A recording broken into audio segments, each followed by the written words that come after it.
Now we have social media, which is kind of like a huge fashion killer, if you ask me, because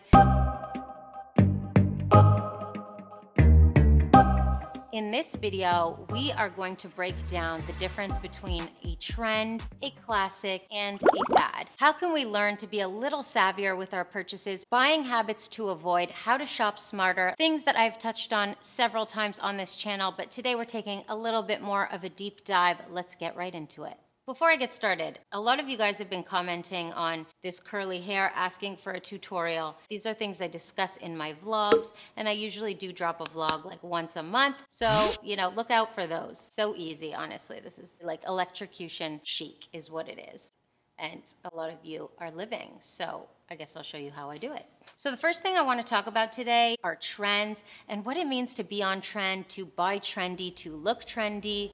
In essence, what is a trend? It's really important to know these differences because it helps you buy smarter and avoid really terrible buying habits, which I've made many mistakes in the past. These are just good things to know and keep in mind with buying, with new trends coming in hot for the season, knowing what is gonna last and what's just gonna be fleeting and die out really soon. So what is a trend? A trend is something that lasts for several seasons, something that is repeated season after season, something that if you buy right now, chances are it won't be completely dated by next season. So often what happens is when a new hot trend comes in, there's always like the early adopters that jump on the trend and kind of make it a little more popular for the early majority. And then it moves on to the late majority, making it kind of like a very popular trend until it kind of eventually phases out. But this is usually a pretty long time frame that lasts several fashion seasons. Let's go back to like mid-2000s when the boyfriend jean was introduced. Since the boyfriend jeans were introduced, there have been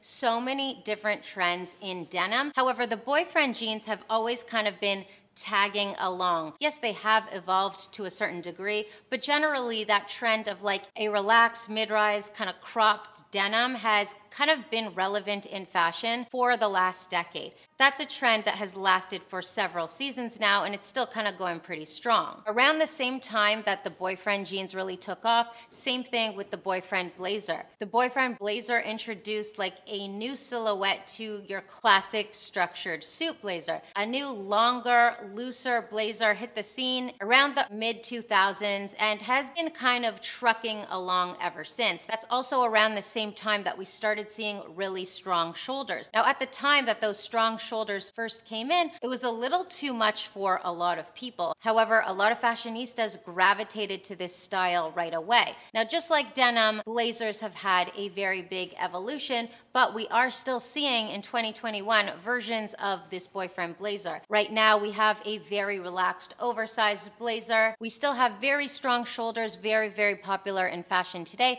We see it in mainstream fashion, and we also see it on the runway. Just like I mentioned in denim, the trend right now, the focus right now is a baggy, relaxed fit jean. In a few seasons from now, it might be a completely different cut of denim. However, the baggy jeans will still be in the scene, maybe a little in the back burner. It's just a matter of where the focus is, right? Within the world of trends, there are very hot trends, and the hot trends are kind of like the newest and the latest. But then there are always those trends that a lot of people mistake for classics because they have been around for several seasons. However, they still have not attained classic status. Everything goes in waves of popularity. There are shoe trends, jewelry trends, handbag trends. If we think about handbags, back in the mid-2000s, it was all about the insanely oversized bags. I mean, back in the heyday of the Olsen twins, the trend was humongous oversized bags. Now, everybody loved seeing these tiny little twins with humongous oversized bags. And those big oversized bags were produced by many different designers for many, many, many seasons. Now, in recent seasons, we saw bags get really, really small and really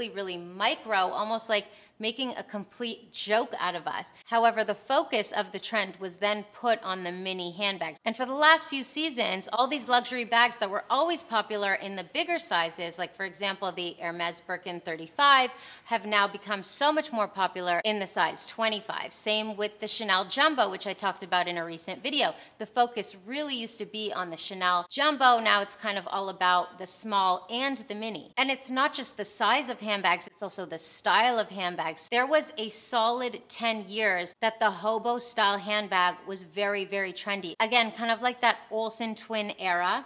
And then following that era, the trend kind of went back to that boxy, more structured handbag trend with young Hollywood like Lauren Conrad, Lindsay Lohan, Nicole Richie. We moved into that more boxy, bigger structured bag trend. The rise of the Chanel classic jumbo. A lot of boxy totes like the Prada Saffiano. Again, the Chanel executive tote. Of course, the Hermes Birkin, always relevant. And so we've seen these trends come and go, but we've seen that they've lasted for several seasons. Some of these trends, even though they are within classic collections of a design house, like for example, the Chanel Jumbo is considered a classic, it doesn't mean that it's always classic and relevant in fashion. Right now, the Jumbo has taken a little bit of a back seat, and it's all about its younger, cooler little sister. Big sister, she's gonna have her time to shine again. And that is how these trends go. Disclaimer, I do want to say that I do love a lot of the hot trends happening, and I don't necessarily only buy things that I think are going to have like 10 years of life in my wardrobe. So if there's an item that you're dreaming of that's very expensive, but you're kind of nervous to drop a lot of cash on this because you don't know how long it's going to last in your closet, the truth is you're probably going to have a lot of good wear out of it. It's going to be money well spent as long as you can differentiate between a trend and a fad. Now this brings me to my next point. What is a fad? Now, I gave a couple examples many months ago in a video that I talked about regarding Ed Hardy and Von Dutch. These were huge fads that came out in, I think, around the year 2000, 2001. I don't know, when like Justin Timberlake was at the height of his fame, okay? Because when I think about Von Dutch, I think about Justin Timberlake in a trucker hat. Like, can I pull up a photo? I'm gonna give you more examples of modern day fads, but first I wanna discuss what a fad is. A fad is something that is out almost as fast as it's in. It is just fleeting. It does not have staying power. The way to determine if something is a fad is if it picks up popularity rapidly and everyone jumps on it and it becomes so popular and just goes well into mainstream really quickly. Like I referenced Von Dutch and Ed Hardy. Those were items in the early 2000s that like every celebrity was wearing, and everyone was trying to jump on this trend because they saw all the celebrities wearing it. So popular, so fast. I saw those trucker hats everywhere all the time. I actually never ever gave in to this trend. Very happy to say. I think even from like a really young age, I was pretty savvy to a certain extent. I mean, not all the time, but I think I still had the foresight to see like, no, it's just like, it's too played out. Even like as a young girl, just coming up into fashion, really starting to realize my own style, I could tell at that age, like, no, this is just like not for me. Now today in 2021, I'm pretty much the same, just a little bit more evolved, but some current day examples of some fads, I would say would be like the dad shoes, the triple S Balenciagas. Another example of a fad could be the Gucci Princetown fur mules. I mean, oh my gosh. When those first came out, I was like, ugh. Hideous. I mean, I've roasted them. For the OG Style Hard subscribers, you've heard me roast them. Oh my gosh, just absolutely not. Teen Wolf vibes, like Roadkill. No, I never, ever liked those. I never hopped on those. Same with the Triple S Balenciaga dad shoes. Here's the thing about both of these shoes. They did last a couple seasons, but that does not mean they weren't still like fad status. If they were real trends, they would still have a place in fashion today. And the truth of the matter is they don't. Now, back in the early 2000s, we didn't have social media like we have it today. We had like celebrities kind of influencing the masses. Now we have social media, which is kind of like a huge fashion killer, if you ask me, because social media has made fashion so fast-paced to the point where it's not just fast fashion, that's in fact fast fashion. A lot of these influencers hop on these hot trends, photograph them just to kind of show that they're in the newest and the hottest and the latest, and then they discard them, they're over them, and they're on to the newest trend. Well, what does that say to the industry and the consumers?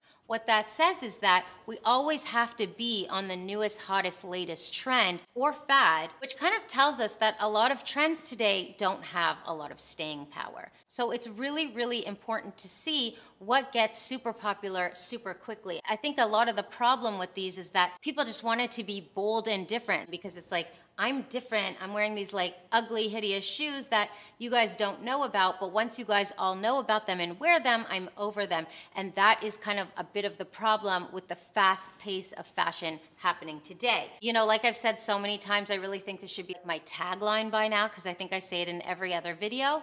You cannot and you should not hop on every trend. A lot of these trends are not in fact trends and indeed fads, and you're over them by the following season. It's really important to kind of like take inventory of your personal style, your closet, what you have, what you really vibe with, and then kind of decide what are the key pieces I want to buy this season. There is something to be said about a capsule wardrobe. If you're unsure about the trends, but you always want to be in fashion, this is a very easy way to do that. The main takeaway that I want you guys to have from this video is really how to distinguish between a trend and a fad. Ultimately, fashion being so fast-paced is a problem. However, fads and social media together are a big culprit. So it's important to think about these things before investing in some of these really expensive pieces. All right, guys, I hope you enjoyed this video. I really enjoyed making it for you. I've been wanting to do this for a while now, and we have touched on it in videos in the past, but I really wanted to kind of take a deep dive into